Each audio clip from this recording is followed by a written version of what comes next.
প্রিয় দর্শক, আপনাদের সবাইকে স্বাগত জানাচ্ছি এনটিভির প্রতিদিনের আয়োজন স্বাস্থ্য প্রতিদিন অনুষ্ঠানে। আপনাদের সঙ্গে আছি আমি ডাক্তার সানজিদা হোসাইন। দর্শক, আজ বিশ্ব অ্যাজমা দিবস। এই দিবসটিকে মাথায় রেখে যে বিষয়টি নিয়ে আজ আমরা আলোচনা করব সেটি হচ্ছে অ্যাজমা। এই বিষয়টি নিয়ে আলোচনার জন্য আমাদের স্টুডিওতে আজ উপস্থিত আছেন একজন বিশেষজ্ঞ চিকিৎসক। চলুন প্রথমেই পরিচিত হই আজকের অতিথির সাথে। অধ্যাপক এ.কে.এম. মোস্তফা হোসেন 1954 সালের ফেব্রুয়ারি মাসে চাঁদপুর জেলায় জন্মগ্রহণ করেন। তিনি 1980 সালে সিলেট মেডিকেল কলেজ থেকে এমবিবিএস ডিগ্রি অর্জন করেন। এরপর তিনি চিকিৎসা বিজ্ঞানে উচ্চতর এমডি ডিগ্রি লাভ করেন। বর্তমানে তিনি ইউনাইটেড হসপিটালের বক্ষ ব্যাধি বিভাগের বিভাগীয় প্রধান হিসেবে কর্মরত আছেন। স্যার, স্বাগত জানাচ্ছি। আপনাকে ধন্যবাদ। স্যার, অ্যাজমা নিয়ে আজ আমরা আলোচনা করব, যেহেতু আজ বিশ্ব অ্যাজমা দিবস। শুরুতেই একটু জানতে চাইবো আমরা যে অ্যাজমা আসলে কি এবং কোন কোন ধরনের অ্যাজমা রয়েছে সাধারণত। অ্যাজমা হলো শ্বাসকষ্টের একটা রোগ, এটা হলো ফুসফুসের রোগ। অ্যাজমা তো সাধারণত অনেকগুলো কারণেই হয়ে থাকে। অ্যাজমা যখন ধুলা বালি ধোঁয়া, ঠান্ডা বাতাস, বৃষ্টিতে ভিজা, তারপরে হাউস মাইট, পুরান বাসাতে পুরান তোষক বালিশ, এগুলোর ভিতর অনেক ধুলাবালি ধোঁয়া ইত্যাদি থাকে। তখন এগুলোর ভিতর মাইট থাকে।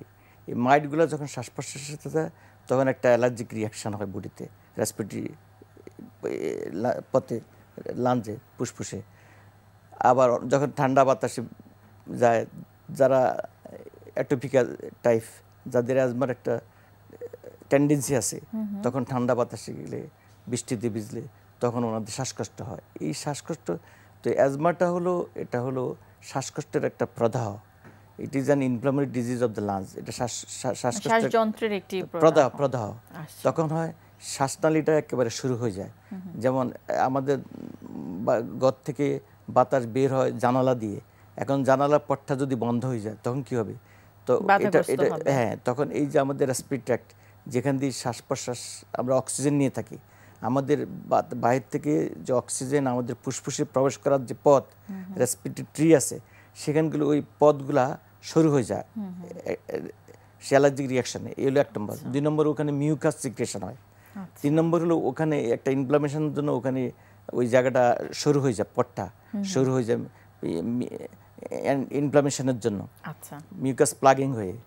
তখন হয় কি, অ্যাজ এ রেজাল্ট ওই রেসপিরেটরি ট্র্যাক্টটা শুরু হয়ে যাওয়াতে বাতাস প্রবেশও করতে পারে না, বের হতে পারে না, বাধাগ্রস্ত হয়। এবং যে সমস্ত বাতাস অলরেডি ফুসফুসের ভিতরে আছে তা তো অলরেডি কার্বন ডাইঅক্সাইডে ভর্তি, তখন এই বাতাসটা বের করার জন্য অস্থির হয়ে যায় পেশেন্ট, বের করতে পারে না। তো তখন এই শ্বাসকষ্ট হয়, শোঁ শব্দ হয়, বুকটা যেন একেবারে টাইটনেস অফ দ্য চেস্ট, মানে বুকটা একেবারে যেন চেপে আসে একেবারে। আপনাদের কাছে যখন আসে রোগীরা কি ধরনের কমপ্লেইন বলে আপনাদের কাছে? আমাদের কাছে যখন আসে তখন বলে আমার শ্বাস নিতে খুব কষ্ট হচ্ছে, তারপরে আমার বুকটা যেন বন্ধ হয়ে আসতেছে, পাথর একটা বোধহয় চেপে বসে আছে, পাথর বসে, আমি শ্বাস নিতে পারতেছি না। তারপরে কোনো কোনো পেশেন্ট আবার অ্যাসোসিয়েটেড ভাইরাস ইনফেকশন যদি থাকে বা অ্যাসোসিয়েটেড ব্যাকটেরিয়া ইনফেকশন, তখন তার জ্বর থাকে, কাশি থাকে, কফ থাকে, এইসব সাথে থাকে পেশেন্টের। তখন আচ্ছা, কারা এই ঝুঁকির মধ্যে কারা পড়েন সাধারণত? ওই অ্যাজমার actually exact cause is not known.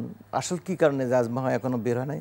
তবে দেখা যাচ্ছে যারা কতগুলো ড্যাম ওয়েদার থাকে, ধুলাবালি ধোঁয়া যা থাকে, যেমন অফিসে আছে অনেক পুরান ফাইল পড়ে আছে, এই ফাইলের ভিতরে অনেক ধুলাবালি ধোঁয়া, এগুলোর ভিতরে মাইট থাকে। তবে বাসায় কার্পেট, পোষা বিড়াল, পোষা পশু থাকে, তারপরে অনেকের আবার ওই পুরোনো দিনের ল্যাপটপ থাকে, এগুলোর ভিতর সব, আর অনেকের বই পুস্তক সেলফে রাখে, এগুলোর ভিতর ধুলাবালি সব জমে থাকে।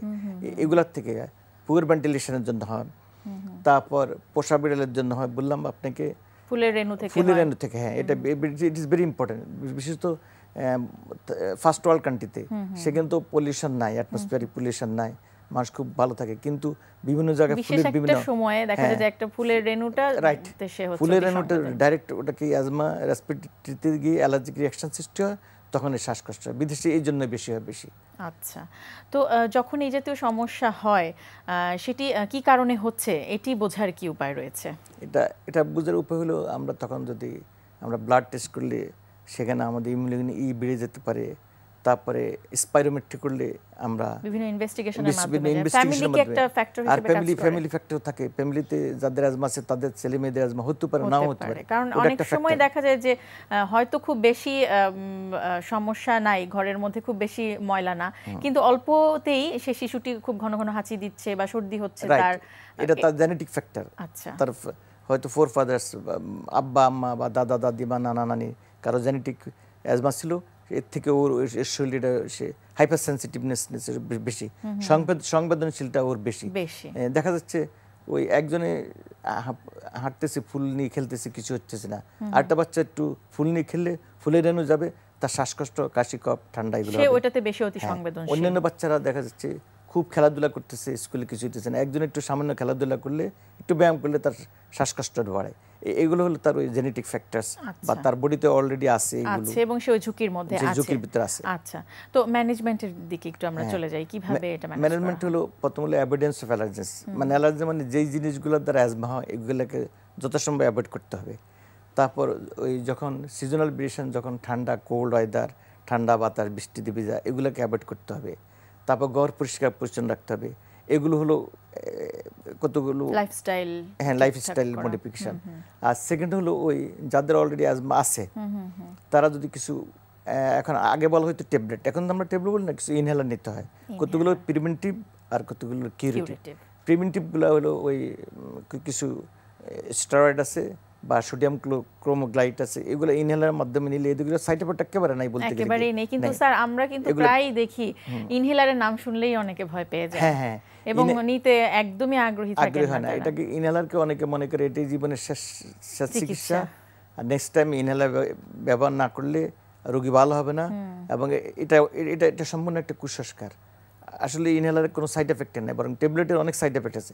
একটা ট্যাবলেট সবচেয়ে নিরাপদ, সেফ একটা ট্যাবলেট খেলে, মনে করেন একটা সালবিটামল ট্যাবলেট খেলে ওটা 15 মিনিট থেকে 1 ঘন্টা সময় লাগে তার ফুল অ্যাকশন আরম্ভ হতে। আর সালবিটামল আপনি যদি ইনহেলার নেন তাহলে ডাইরেক্টেড অ্যাকশন হয়, এবং এটা পরিমাণ ডোজ অনেক পরিমাণ কম, এবং এটা সাইড এফেক্ট বলতে গেলে নাই, অলমোস্ট নাই, চলে। আর ওই ট্যাবলেটগুলো যদি ইউজ করেন তাহলে এটা সিস্টেমিক কতগুলো সাইড এফেক্ট হয়, তখন হাত পা কাঁপে, মাথা ঘুরায়, বমি বমি ভাব হয়, গ্যাস্ট্রিক আপসেট হয়, নানা প্রবলেম হয়। আচ্ছা, তো এই ইনহেলারটা সঠিকভাবে ব্যবহার করছে কিনা বা করতে পারছে কিনা সেটি কি আপনারা নিশ্চিত করেন? হ্যাঁ, এটা হলো ইনহেলার অনেকে ব্যবহার করতে জানে না, এই জন্য ইনহেলার কাজ না, কারণ ইনহেলার হলো মোস্ট এফেক্টিভ। ইনহেলারটা যে কীভাবে ব্যবহার করতে হয়, ওই যে ইনহেলার যে ক্যানিস্টারটা, যেটার ভিতর যে এই মানে ওষুধটা থাকে, সেটাকে কীভাবে ইউজ করতে হবে, মুখের কতটুকু দূরে রাখতে হবে, বা মুখের ভিতর কামড়াতে কীভাবে টানতে হবে, এগুলো অনেকে জানে না, এই জন্য এই প্রবলেমটা হয়। কিন্তু ইনহেলার হলো মোস্ট এফেক্টিভ, প্রিভেন্টিভ এবং কিউরেটিভ। আপনি যখন একটা হলো কিউরেটিভ পারপাসে, যখন শ্বাসকষ্ট হইতেছে, 10 সাথে তার শ্বাসনালী প্রসারিত হয়ে যাবে, তার শ্বাসকষ্ট কমে যাবে। আর আপনি প্রিভেন্টার হিসেবে যদি ইউজ করেন তাহলে স্টেরয়েড ইনহেলার বা সোডিয়াম ক্রোমোগ্লাইট যদি ইউজ করে, তাহলে অনেক ক্ষেত্রে অলমোস্ট, আমরা তো বলি যে ওয়ার্ল্ডের অনেক বিখ্যাত প্লেয়াররা আছে, অনেক বড় বড় প্লেয়ার আছে, নাম করা প্লেয়ার, অনেক তারাও অ্যাজমা নিয়ে সারা জীবন অলমোস্ট ভালো থাকছেন এই ইনহেলার নিয়ে। আমরা এটাও দেখি যে অনেকে হয়তো ইনহেলার যাদেরকে আপনারা প্রেসক্রাইব করেন তারা নিতে চাচ্ছেন না, কিন্তু আবার অনেকে যত্রতত্র ডাক্তারের পরামর্শ ছাড়াই ইনহেলার ইউজ করছেন, যখন মানে ডোজের কোনো হয়তো তারা না জেনে না বুঝেই করছেন। এটা ঠিক না, এটা অ্যাকচুয়ালি একজন অ্যাজমা বিশেষজ্ঞের কাছে গিয়ে ডোজটা জেনে নিতে হবে, কিভাবে এটা ইউজ করতে হবে। কারণ অ্যাজমা তো আমরা বলি যে অ্যাজমা চিকিৎসার একটা আসল একটা মেইন ইম্পর্টেন্ট ফ্যাক্টর হলো অ্যাজমা এডুকেশন। যেরকম ডায়াবেটিসের রোগীদেরকে আমরা বলি ডায়াবেটিক এডুকেশন, অ্যাজমা রোগীর অ্যাজমা এডুকেশন, ওটা সম্পর্কে জানতে হবে একজন বক্ষব্যাধি বিশেষজ্ঞের কাছ থেকে। অ্যাজমা এডুকেশন কীভাবে এটা ইনহেলার কীভাবে নিতে হয়, কখন কী করতে, এগুলো সব ভালো করে একটা এডুকেশন নিতে হবে। এবং শুধু অ্যাজমা যার আছে উনি না, ওনার ফ্যামিলিতে সবাইকে, কারণ মেম্বারস অফ হিজ ফ্যামিলি আমরা কিন্তু দেখি যে অ্যাজমা অ্যাটাক করে ফেলে হঠাৎ করেই।